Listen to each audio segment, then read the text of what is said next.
বিভিন্ন জায়গায় দুর্বৃত্তদের গুলিতে অনেকে নিহত হচ্ছে। গতকালও স্বেচ্ছাসেবক দলের একজন নিহত হলো।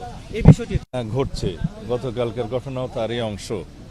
এটা হতে পারে পতিত ফেসিবাদী শক্তির কিছু কিছু ষড়যন্ত্র এখনো তারা চালু রেখেছে, যাতে নির্বাচনকে বাধাগ্রস্ত করতে পারে, কণ্ঠকাঠিন্য করতে পারে, গণতন্ত্রের উত্তরণের পথটাকে সহজতর না করতে পারে। কিন্তু তাদের সেই প্রচেষ্টা কখনো সফল হবে না। এদেশের মানুষ প্রতিজ্ঞাবদ্ধ এবং অঙ্গীকারাবদ্ধ, গণতন্ত্রে তারা ফিরবেই এবং একটি সুষ্ঠু নিরপেক্ষ অবাধ নির্বাচনের জন্য আমরা সবাই অপেক্ষা করছি, সারা জাতি অপেক্ষমান।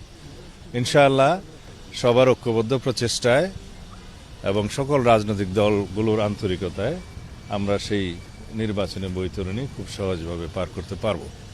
আরেকটা বিষয়, কতটা দেখছেন অন্যান্য রাজনৈতিক দলগুলোর আন্তরিকতা আসলে কতটা দেখছেন, নাকি বিভক্তি সৃষ্টির কোনো চেষ্টা?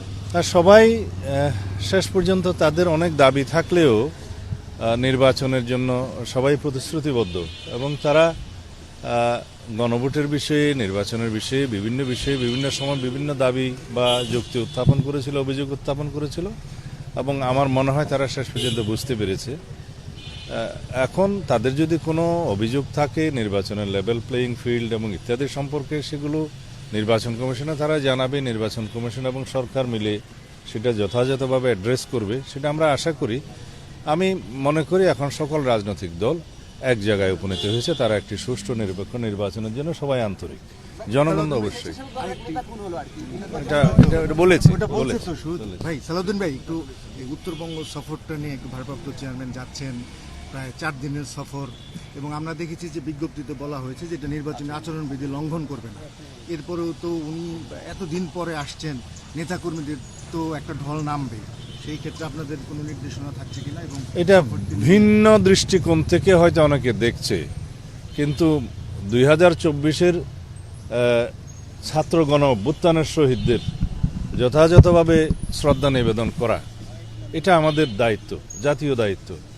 আমাদের নেতা বিএনপির ভারপ্রাপ্ত চেয়ারম্যান অনেক আগেই সেটা করতে চেয়েছিলেন, কিন্তু বিভিন্ন কারণে আমাদের এখনো সেই যাত্রাটা সম্ভব হয়ে ওঠেনি।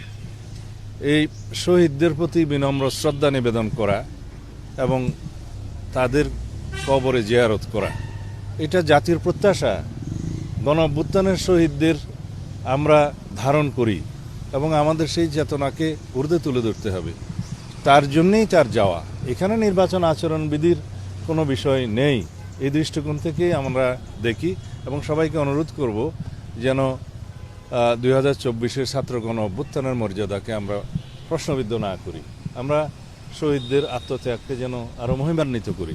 জাতীয় পর্যায়ের আমাদের দেশের সবচাইতে মেজর পলিটিক্যাল পার্টি হিসেবে, তার চূড়ান্ত শীর্ষ নেতৃত্ব হিসেবে জনাব তারেক রহমান যদি শহীদদের, গণ অভ্যুত্থানের শহীদদের কবর জিয়ারত করেন এবং সেখানে পুষ্পমাল্য অর্পণ করেন, শ্রদ্ধা নিবেদন করেন, সেটা এই অভ্যুত্থানকে ধারণ করা হবে, জাতির প্রত্যাশাকে ধারণ করা হবে এবং এটাই জনপ্রত্যাশা, জাতির প্রত্যাশা। এই দৃষ্টিকোণ থেকে যেন আমরা দেখি।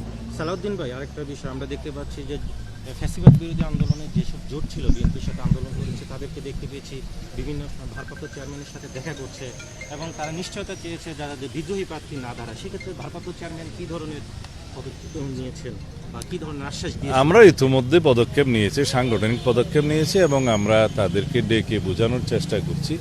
এরকম একটা বৃহৎ রাজনৈতিক দলে অনেক প্রার্থী থাকে, যাদের প্রত্যাশা থাকে, তারা হয়তো তাদের প্রত্যাশা অনুযায়ী তারা পায় নাই, তারা নমিনেশন চেয়েছিল, কিন্তু বৃহত্তর স্বার্থে, আমাদের আসন সমঝোতার স্বার্থে এবং পার্লামেন্টে আমরা মাল্টি পার্টি রিপ্রেজেন্টেশনের জন্য যেটা বলি আর কি, বহু পার্টির যে একটা প্রতিনিধিত্ব থাকবে, সেটার স্বার্থে আমরা অনেককেই, আমাদের অনেক যোগ্য প্রার্থীকে আমরা বলতে গেলে বঞ্চিত করেছি। সুতরাং তাদের মনোব্যথা আছে, তাদেরকে আমরা কিছু কিছু ক্ষেত্রে সাংগঠনিক ব্যবস্থা নিয়েছি, আর কিছু কিছু ক্ষেত্রে তাদেরকে আমরা বুঝিয়ে শান্ত করার চেষ্টা করব। আশা করি সেটা মীমাংসা হবে।